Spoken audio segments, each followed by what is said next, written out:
喜乐是我的力量。它一直破碎，其实我不再忧伤。它一直破碎，其实我不再忧伤。它一直破碎，其实我不再忧伤。耶稣的喜乐是我的力量。它给我活水和我永远不停。耶和华的喜乐是我们的力量。耶和华的喜乐是我们的力量。主的喜乐是我的力量。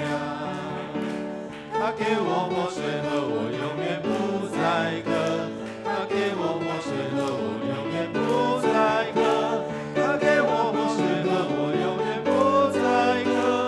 主的喜乐是我的力量。他一直破碎，其实我不再忧伤。他一直破碎，其实我不再忧伤。他一直破碎，其实我不再忧伤。耶稣的喜乐是我的力量。因主的喜乐，耶稣的喜乐是我的力量。再一遍来。耶稣的喜乐是我的力量。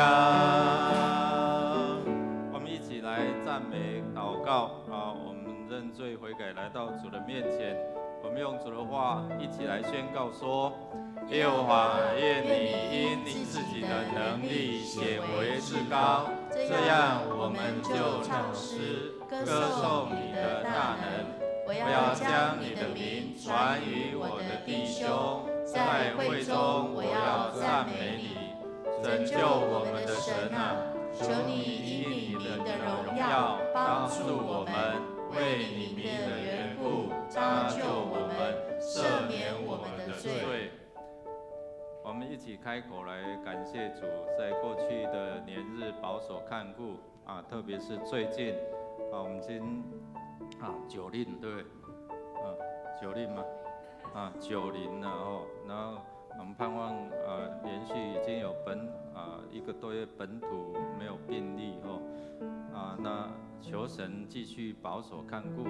我们也知道明天开始 WHA 这个开会哦，虽然各国一直在为我们台湾发声哦，但是我们看还是面对中国的这样的一个打压机会可能渺茫，但是没有关系哦，万事互相效力，叫爱神的人得益处。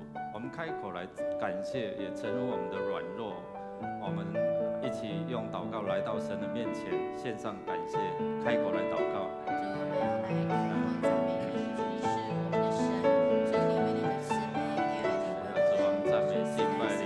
过去的年日虽然有恐慌和不安，但是你是我们平安，你是我们的喜乐的力量，你是我们的力量。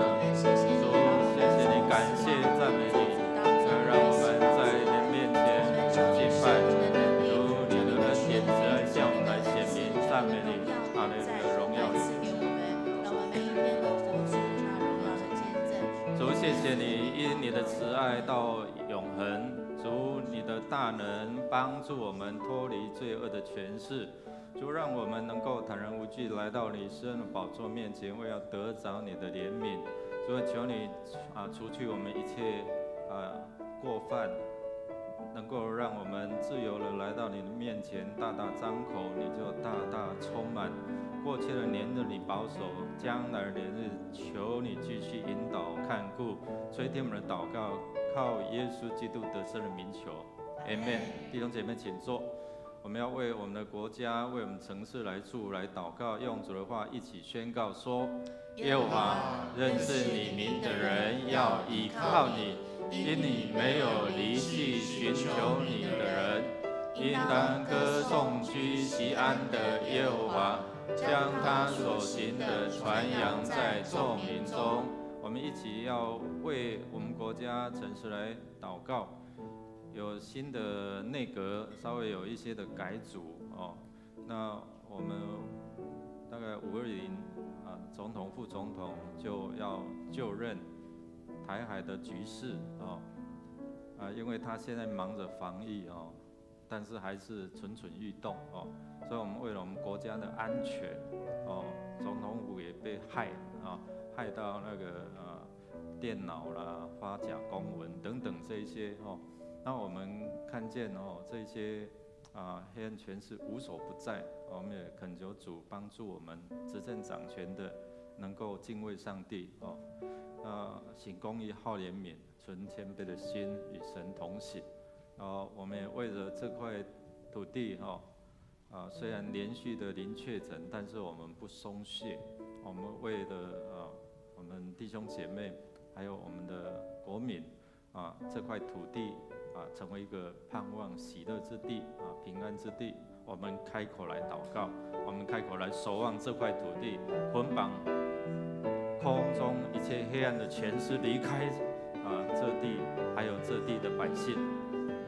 哈利路亚！主，我们祈求你的名来宣告，我们有神你给我们的权柄，我们有那天国的权柄，我们有那教会的权柄，我们要把台湾执政掌权的交托在你的手中。主，求你的灵来感动那些在上位的，他们能够有认识主你的心意，他们有认识主你的智慧，主你的安排，能够来敬畏你，来信靠你，能够用你所赐的权柄来建立合你心意的国家。台湾的南方的身心灵都要得着自由，求主你保护每一个家庭，没有受到撒旦的辖制，有和睦的灵在当中，能够主耶稣，你是我们的主，我们的好处不在你以外，一切资源都是从你而来，也让我们的执政掌权知道，所有的万有都归服降服在你的权下。敬畏你的人是多么有福，因为他们要平安居住，他们要吃劳碌所得。也让我们台湾百姓知道你是主，你是万有的主，你是掌管一切资源的主，能够敬畏你，无论大小都必蒙福。垂听我们的祷告，靠耶稣基督得胜的名 ，Amen。我们要为的弟兄姐妹的身心灵的需要来祷告。我们用主的话一起宣告说：我又告诉你们，你们祈求就给你们，寻找就寻见，叩门就给你们开门。因为凡祈求的就得着，寻找的就寻见，叩门的就给他们开门。我们为弟兄姐妹的身心灵为婚姻感情要得产业的为我们疫情的流行是不是影响到我们的工作我们的事业刚才我跟我们的执事问他最近工作有没有受影响？他说感谢主，因为国外的货进不来，所以竞争对手的货没有办法进来，他的订单就增加了感谢主但是还是有人会因为这样面临可能在工作的这样的一个挑战。这一两天是国中会考我们特别为这些孩子他们在考试的当中知道领受从神来的智慧我们人与人之间的关系，我们知道疫情的发生，全球大概家暴的事件增加了，像法国就增加了36%那我们恳求主帮助特别亲子夫妻的互动求神来保护看顾。如果你在这几方面有需要的，你可以站立起来我们的同工可以为你来祷告服侍那也可以用手按在你的身上病痛的。如果你有需要被祷告的，你就可以站立起来，我们一起来祷告，一起来祷告。谢谢你的恩典，我们来到你的施恩宝座前，我们来祈求，求你来高摩我们的身心灵，你的信实直到万代。主我们奉你名，求你恩待我们弟兄姐妹，奉主名医治的大能与我们同在。主医治我们的身心灵，医治我们所有的器官不管是呼吸系统、消化器官，或者是我们的所有的脏器，都在你的保守看顾。愿你医治，愿你是万，愿你的能力充满，愿你来帮助我们让我们彼此之间的关系有美好的关系愿你的平安喜乐与我们同在。我们感谢赞美你，因为你是耶和华拉法，医治我们的神。你是平安，是喜乐，是盼望的主。你的灵在哪里，哪里就要得自由。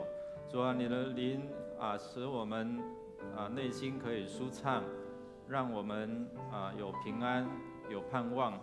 主，你来就是要叫我们与神、与人恢复和睦和好的关系，也帮助我们所做的能够凡事亨通顺利，帮助我们经历你是掌握所有资源的主。当我们敬畏你的时候，主你就把我们所需的供应给我们，足够有余。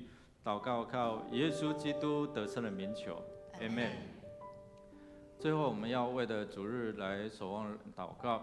我们用主的话一起宣告说：唯求耶和华我的神垂顾仆人的祷告祈求，俯听仆人今日在你面前的祈祷呼吁。愿你昼夜看顾这殿，这是你应许立为你名的居所。求你垂听仆人向此处祷告的话。我们要为牧者长子团队来祷告守望，为我们跟上帝之间有美好的关系。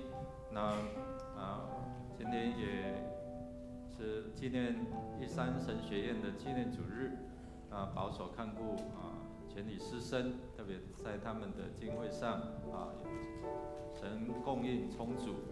今天也特别派索多达达牧师再一次来与我们分享，因为临时之前的讲员他住院没有办法来我们特别为今天的讲员祷告今天下午也有洪桃梅老师的亲子的讲座活动那我们特别为我们整个聚会不论第一场、第二场在这疫情当中，我们都能够顺利来敬拜我们一起站立，来到主的面前还有我们第5区的区长小组长我们为第5区的小组来做祷告，开口来祷告。我们谢谢你的恩典，谢谢你把那永远的计划还有指引向我们来显明。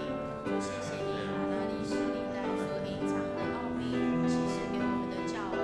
主，是你要在这地上要得着的生命。主，求你来带领我们教会，用福音来结果子，用小组用真理来喂养每一个信徒的生命，在基督耶稣里面有根有基的成长起来。主，我们谢谢你，哈利路亚，你是荣耀的主。主，我们要奉你的名。主耶稣，你是教会的头，教会是你的身体。我们因着共同的信仰、共同的目标，我们成为教会，我们成为一个被差派出去，使人能够看见神你的恩典的教会。主，你兴起你的教会，也透过教会，透过小组，能够让人认识你的恩典跟慈爱，同得福音的好处。主也透过教会来祝福这个城市，祝福这个社区。我们就是教会，让我们的亲友，让我们身处的社区、职场上的，都能够因我们来得福，因你的恩典能够得着永恒的盼望。主，我们也要一起用主祷文一起来祷告说：我们在天上的父，愿人都尊你的名为圣，愿你的国降临，愿你的旨意行在地上，如同行在天上。我们日用的饮食，今日赐给我们，免我们的债，如同我们免人的债，不叫我们遇见试探，救我们脱离凶恶。因为国度、权柄、荣耀，全是你的，直到永远。阿们。凡有气息的都要赞美他。各位弟兄姊妹，让我们一同用喜乐的心来到上帝的面前，他宝座前来敬拜他。天将要敞开，他的荣耀将要降下来。天敞开，你的荣耀降下来。将天敞开，你的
谢主对我们的不离不弃，他以大能庇佑我们，所以我们安静的来到主的面前，献上我们的感恩回祭。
就如同站在十字路口，请不要忘记当初的初衷。他不会放手，他能医治，能恢复。信靠主的话，必能得到保护，因为他找到了你。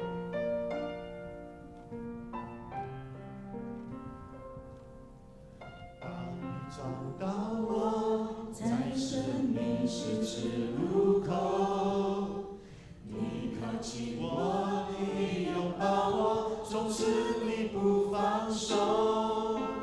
过去的种种，全然交在你手中。你医治我，你恢复我，从此我不放手。夜再黑，心再疲惫。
找到我，在生命十字路口，你抱紧我，你拥抱我，从此你不放手。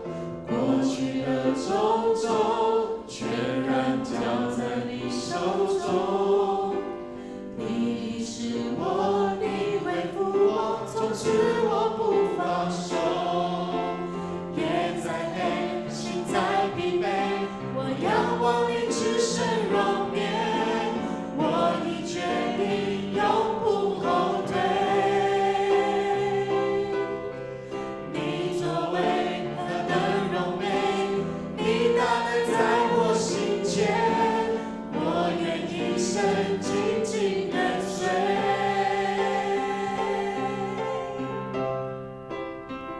我跟随你从高山到低谷，我跟随你即使荆棘漫步，纵然面对挑战，也有眼泪感到疲惫。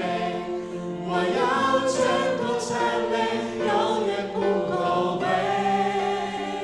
在你翅膀荫下，我的保护，你话语是我生命的坚固。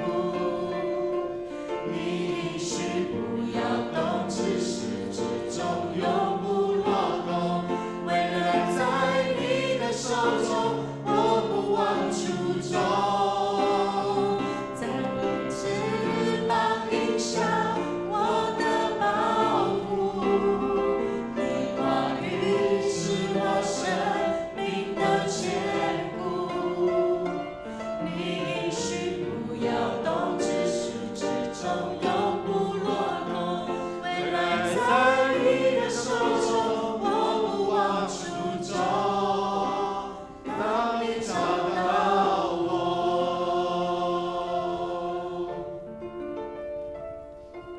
主，你来就是要寻找拯救世上的人。主，你愿意万人得救，不愿意有一人沉沦。主，是你主动来找我们，拣选我们，让我们能够得着永恒的应许。主，你拣选我们成为你君尊的祭司，圣洁的国度，我们是属神的子民，为要招人出黑暗，进入奇妙光明。主，你的永恒应许里面，每一次我们聚集，每一次我们的敬拜，求你的恩典充满。主，你的同在带来平安，主，你的同在带来应许，主，你的同在带来医治。谢谢主，每一次我们敬拜，我们赞美，求你的宝座就设立在这里，让我们感受到你同在的平安。你的话语大有能力，你的话语使我们身心灵要得自由。你的话语常有许许多多的应许跟恩典，赐给我们信心，来支取你属天的能力、权柄。主，我们一起的敬拜，求你自己来悦纳。我们邀请你，这时候就在这边掌权。我们邀请你在我们的灵，在我们思想、情感、意志、我们身体来掌权做主。垂听我们的祷告，靠耶稣基督得胜的名求，阿们。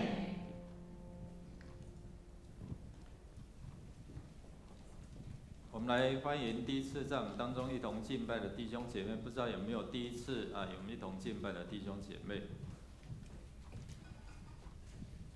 我们来介绍一下我们董金莲姐妹的媳妇，还有她的孙女我们拍手来欢迎他们。请坐。我们特别为他们来祷告在这个礼拜六今年姐妹的儿子荣华他在这个礼拜六要做告别礼拜哦，告别礼拜求主来安慰这个家庭失去亲人的哀伤特别他的今年节的媳妇还有孙女第一次进到教会我们特别在参与当中表达神透过你对他们的爱，所以这个礼拜六我们会在殡仪馆举行所有的这些的告别的事宜请我们在祷告当中来纪念。我们也欢迎苏都大达牧师再次来欢迎他，再次救援队这样请坐。礼拜四牧师接到电话说今天要来的讲员因为住院没有办法来到我们当中特别学院也赶快联络苏都大达牧师紧急救援那今天也代表神学院来向大家来请安愿上帝透过他能够分享美好的信息与我们能够真的是勉励祝福我们。好，那我们来看周报的消息。我们也为玉山神学院的奉献主日他们的需要来代祷这间学院大部分是为着原住民的这些的同工来设立培养这些的牧者所以我们继续为他们代祷跟奉献。原定6月7号的长执会，我们会提前在5月31号召开请各单位于5月29号前来提出各单位的报告。那下主日我们会开始医疗关怀咨询，在下主日9点50到11点，在文昌公园的市立图书馆进行医疗关怀咨询。服侍的同工有邓医师、曾医师那健康咨询的同工请我们，如果你愿意参与的有兴趣参与的都可以加入这个团队。今天下午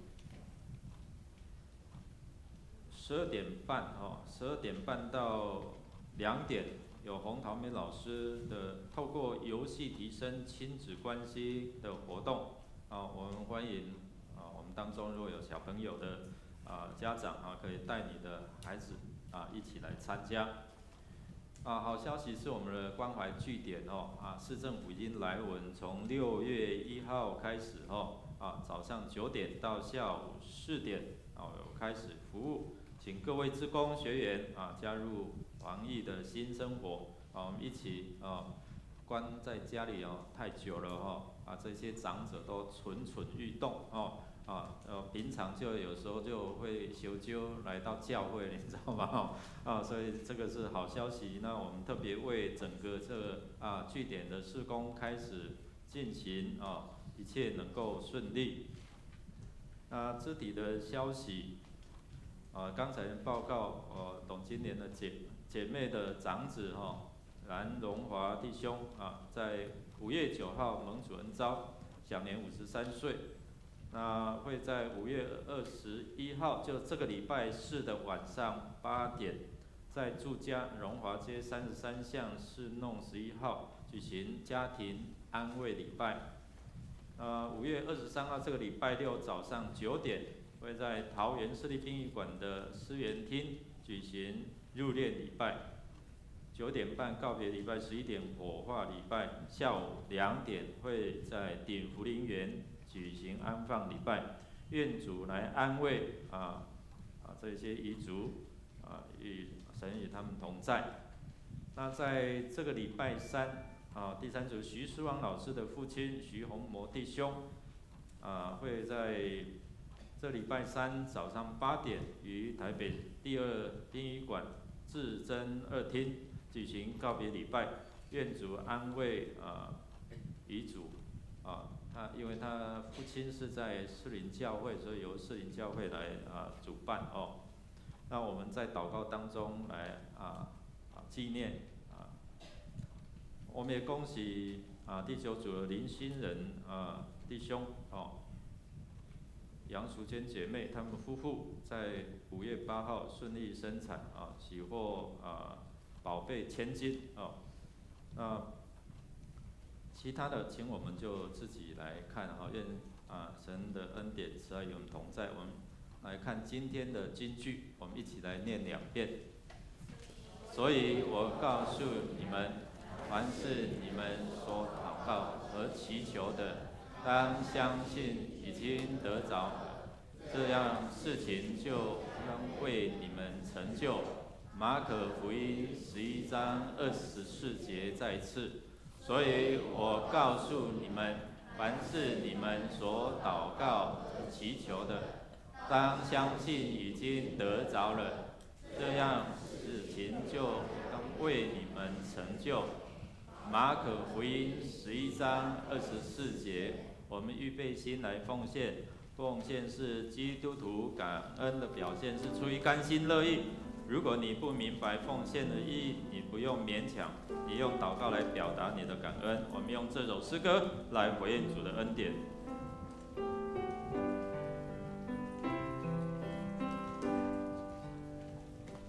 献上感恩的心归给至神全能神引导，直下独生子主耶稣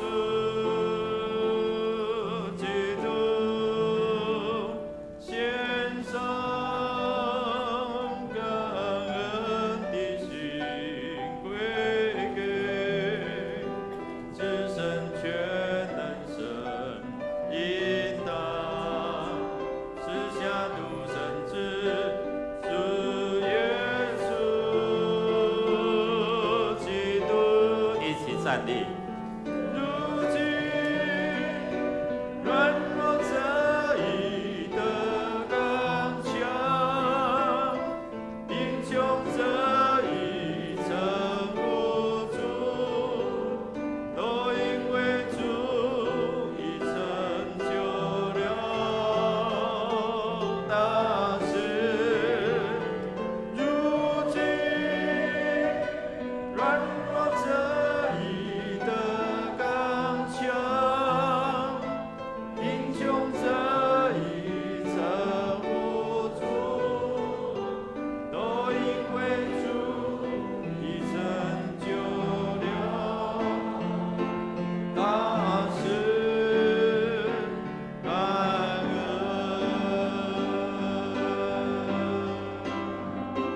感恩，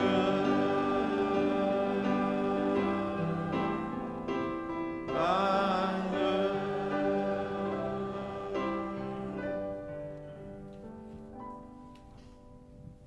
亲爱的天父，我们满心赞美你，在你丰富的供给中，我们福杯满溢，一无所缺。谢谢你保守我们这一周的出入平安，在工作、读书和家庭生活上都有你的看顾。这2天是高中的会考，求你赐给你的子女有聪明的与智慧，在考试的过程中顺利平安。现在我们献上我们的时间、金钱，蒙主你悦纳，奉主耶稣基督的名，阿门。阿门。坐下前彼主说：上帝的话语是你的资源和力量。上帝的话语是你的资源和力量。请坐。好，我们现在要请苏斯大大牧师带我们来读经，还有分享信息。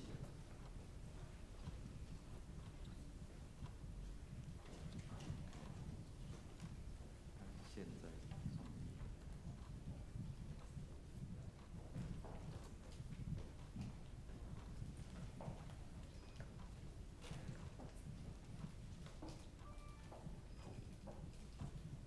请会众让我们来翻开今天的经文，在马太福音第4章18节到22节。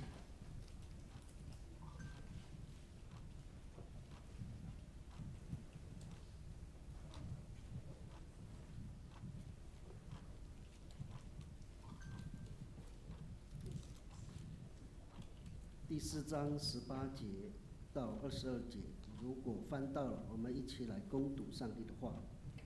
耶稣在加利利海边行走，看见弟兄2人，就是那称呼彼得的西门和他兄弟安德烈，在海里撒网。他们本是打鱼的。耶稣对他们说：“来跟从我，不要叫你们得人如得鱼一样。”他们就立刻舍了网，跟从了他。从那里往前走，又看见弟兄2人，就是西比泰的儿子雅各和他兄弟约翰，同他们的父亲西比泰在船上捕网。耶稣就招呼他们，他们立刻舍了船，别了父亲，跟从了耶稣。第2处经文我们翻到第14章22节到33节。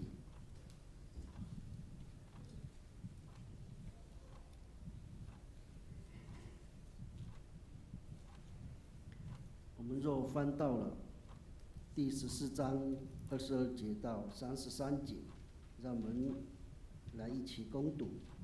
耶稣随即催门徒上船，先渡到那边去。等他叫众人散开，散了众人以后，他就独自上山去祷告。到了晚上，只有他一人在那里。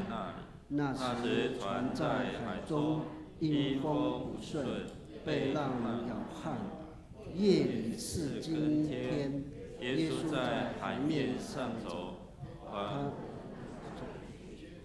门徒看见他在海面上走，就惊慌地说是个鬼怪，便害怕，喊叫起来。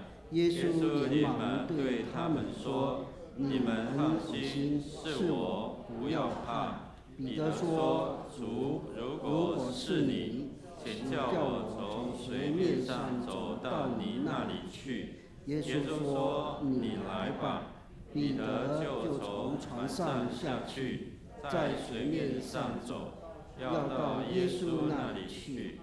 只因见风甚大，就害怕，将要沉下去，便喊着说：“主啊，救我！”耶稣赶紧伸手拉住他说：“你这小信的人啊，为什么疑惑呢？”他们上了船，风就住了。在船上的人都拜他说：“你真是神的儿子。”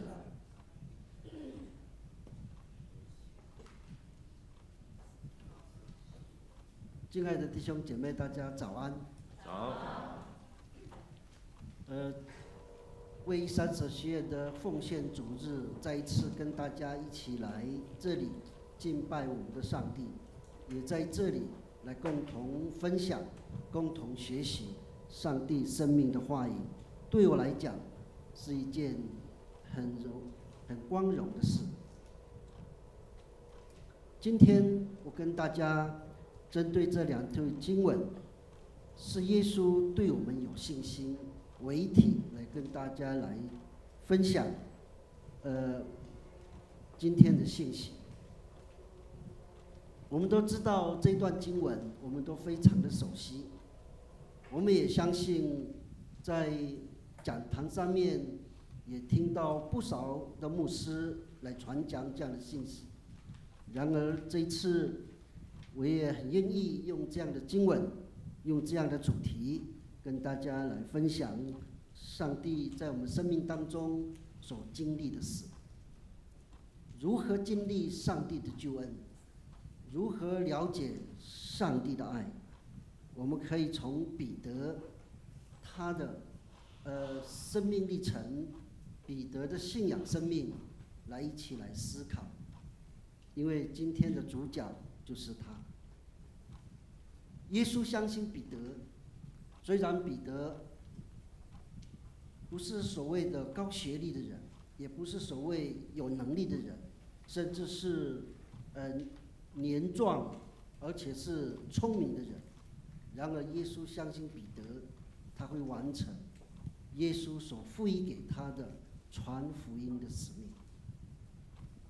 然而在我们的生命当中，也不曾是这样。我们可能不是学校里面的所谓的学霸，我们也可能不是在职场里面所谓的主管，我们更可能不在公家机关甚至是官场里面的所谓的红人。然而在信仰的生命里面，我们的确是耶稣基督所信任的人，所以我们成为他的学生，他的门徒，所谓的基督徒。所以今天彼得能够在水面上行走，当然因为彼得的前面有耶稣。所以当我们的生命可以提升，成为有价值，我也相信，因为我们相信的这一位生命的主就是我们的基督耶稣，所以我们也应当可以像耶稣基督一样，可以做任何的事。这是我确信的，因为在我的生命历程里面也是如此的。我曾经在大家的面前这样分享，我5岁的时候我还不会讲话，当我的弟弟妹妹都上学了以后，我还是家族里面认为不适合读书的孩子，所以我还是在爷爷的旁边、父母的旁边学习做农、学习打猎。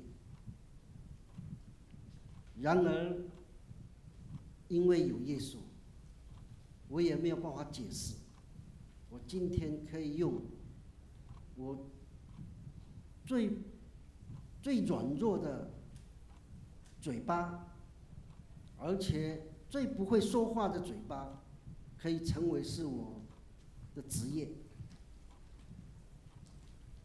我不但在学校里面教母语，我也在神学里面兼课，我也可以在总会里面服侍，我也可以在教会里面的讲坛宣扬上帝的话。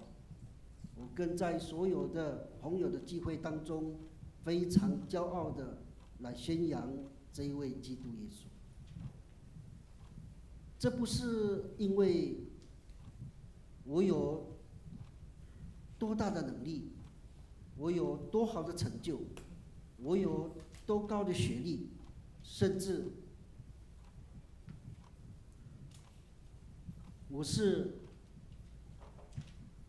成为什么样的人，这都不是我这一生当中最值得去宣扬的事。然而是因为基督在我前面，我跟彼得一样，愿意从船上下来，朝向基督。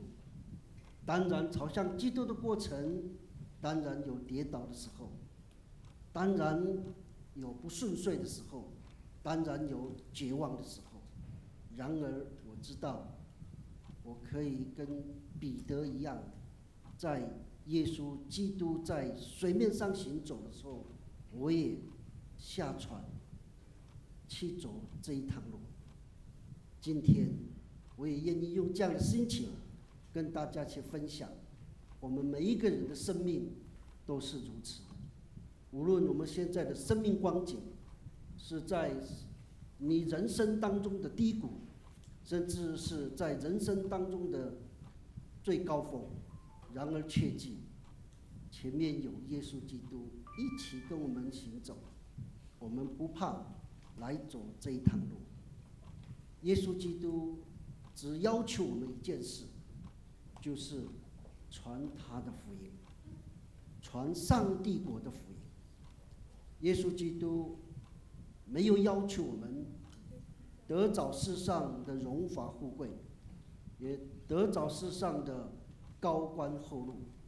耶稣基督只要求他的门徒，要求我们基督徒成为传福音的人。在这里，他对彼得说：“得人如得鱼。”在这里，我们样样去学习。这时，我也要去分享犹太人的宗教教育是何等的重要。我们都知道，犹太人的教育是从家庭教育开始。他们的家庭教育的内容是什么？不外乎什么？就是我们圣经的前面的5件经卷：创世纪、出埃及记、利未记、民数记、生命记。这是他们的家庭教育，从1岁到5岁，跟着父母去背诵、去诵念这样的经文。比较聪明的孩子，5岁他们可能连613条犹太人的典章律例，他们都可以背在心里。他们的父母会因着这个孩子，而在犹太人的团体、社会团体里面得到非常大的荣耀。然而，这个孩子在犹太人的拉比面前，也会相当的受欢迎。拉比会在6岁到12岁的时候，会去拣选他们所要的门徒，他们所要的学生。拉比也会在这样的家庭当中去拣选他们的孩子们。所以今天，耶稣是我们的拉比，他会选什么样的我们来成为他的学生？我相信耶稣不会跟犹太人的拉比一样，会用他的能力，会用他的聪明智慧来拣选他的学生。反而耶稣会选的学生，是跟彼得一样愿意的，愿意下船的人，愿意为耶稣基督一起受苦的人。我们不何尝这样？我们都愿意来到教会的团体当中，意思就是说，我们愿意将自己的生命交托给耶稣，交托给我们的父上帝。然而，我们的耶和华便看为我们是聪明的，因为在箴言第10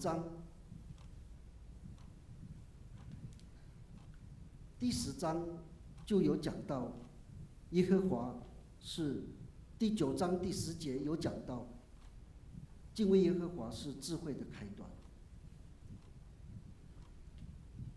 认识至圣者便是聪明。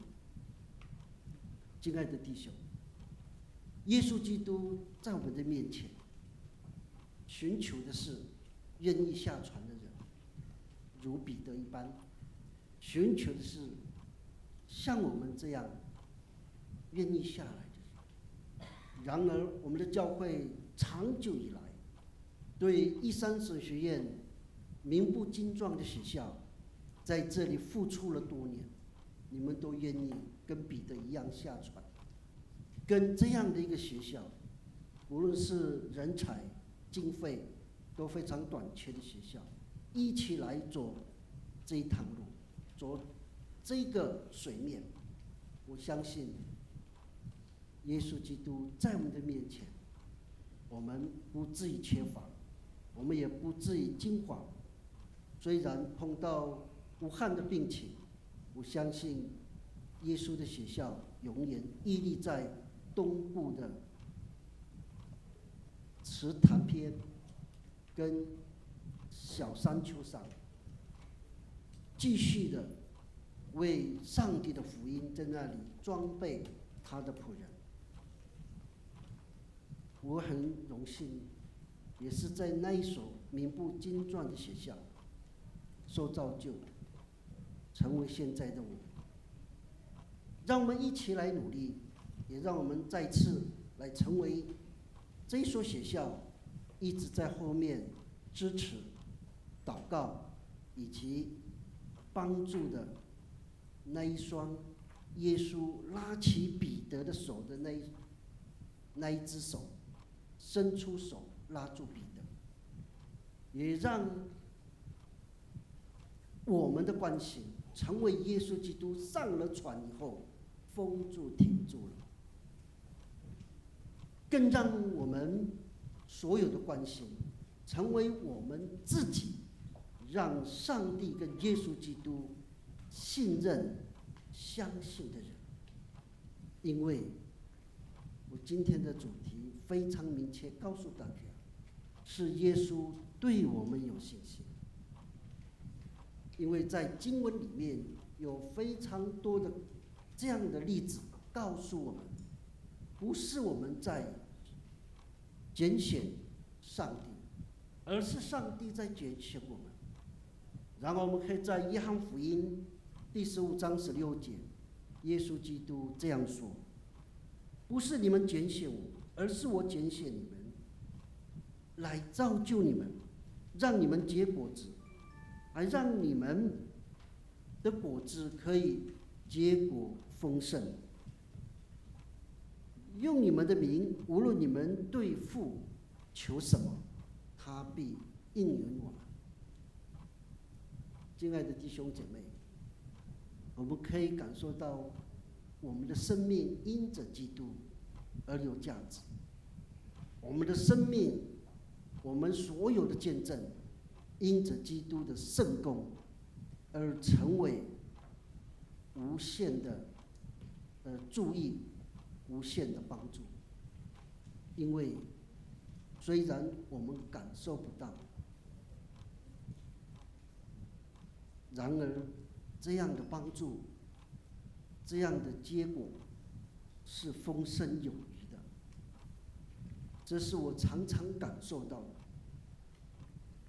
我可以在完全没有经济资源的情况之下，读完了7年的神学教育，4年在一省，3年在南省。我没有任何的经济的资源，然而我也可以在那里平平安安、顺顺利利的完成了这样的装备。那是什么？那是我们各教会对学校的帮助，那是我们各教会对学校的祷告，以及在背后的支持。因为我在学校收到了非常多爱主的弟兄匿名的奉献，让我完成了7年的神学的装备，让我的生命里面真的是非常丰盛的恩典。这一次用个人的生命来跟大家一起来勉励，让我们一起建立一个让耶稣基督相信的人，让耶稣基督对我们有信心，让我们的圣工无论受到什么样的波及，让我们一起下船，一起经历耶稣基督拯救的手，再一次跟耶稣基督同上那条船，能够克服所有的困难。生命的价值就在这里。然而在犹太人的神学教义里面，我们可以感受到拉比会用他所有的能力、所有的力量去造就他的学生。拉比会用他的人格，会用他的生命态度、智慧、才能来造就他的学生。然而我相信我们的拉比耶稣基督也会用同样更多、更加倍这样的恩典来装备我们每一个人，无论是小组的事工，无论是社区的事工，甚至是教会每一个圣工，都会在恩典满满的情况之下来走这一趟下船的路。我们可以相信，因为我们是传福音的人，这是耶稣基督唯一来装备我们的事。无论是礼拜，无论是生活，无论是见证，无论是所有的价值观，都能够来造就福音的果效。福音顾名思义，就是知道他人的需要。福音顾名思义，就是要让一个人生命可以转变。福音就是让人家因着基督能够有一个被医治、有盼望、有一个新的生命。这就是我们教会长期以来所做的事。我们应当继续努力，我们更要为这样的事成为耶稣基督相信我们的要素。耶稣基督对我们有信心，因为我们是福音的宣扬的人，福音的见证的人，福音的工作的人。让我们一起来努力，也让教会的光景能够越来越好，让所有现在所面临的疫情能够各国都能够有所帮助。因为不止 WHO 可以，也不止台湾可以，台湾 can help， 但是其实我们每一个人都可以。我们国外的宣教师向总会发布了消息，他们需要，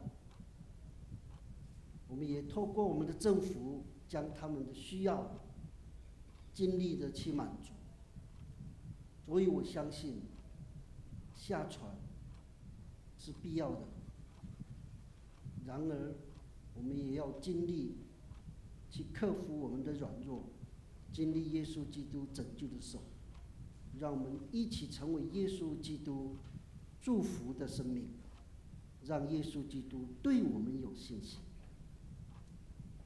让我们回到上帝原本创造我们的心意，就是好好管理世界，好好的让世界成为上帝的心意，让耶稣基督的福音遍传各地。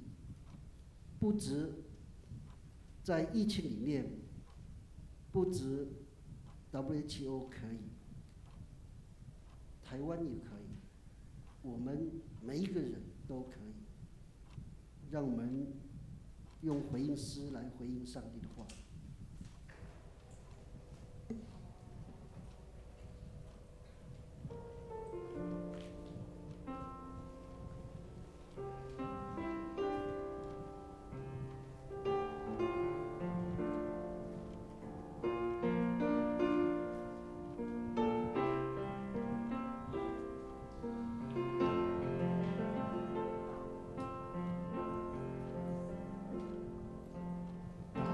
找到我，在生命十字路口，你靠近我，你拥抱我，从此你不放手。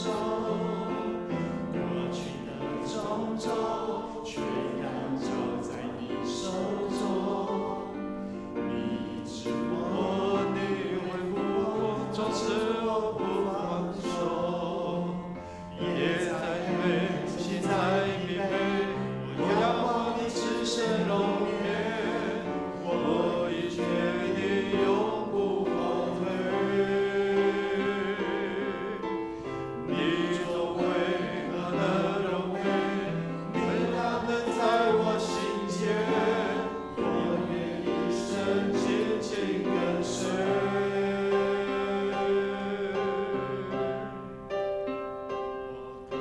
随你从高山到低谷。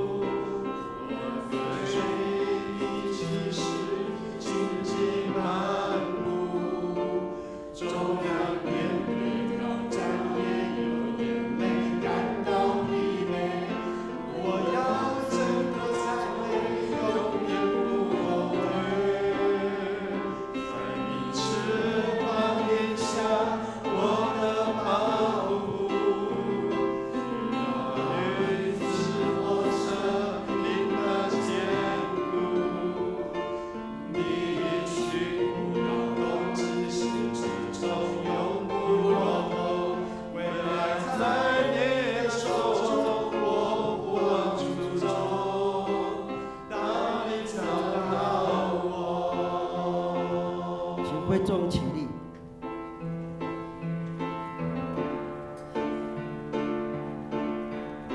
愿耶稣基督的恩典、上帝的慈爱、圣灵的能力，能与每一位众弟兄姐妹同在，从今时直到永永远远。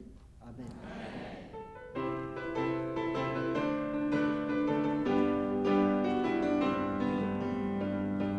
上帝下。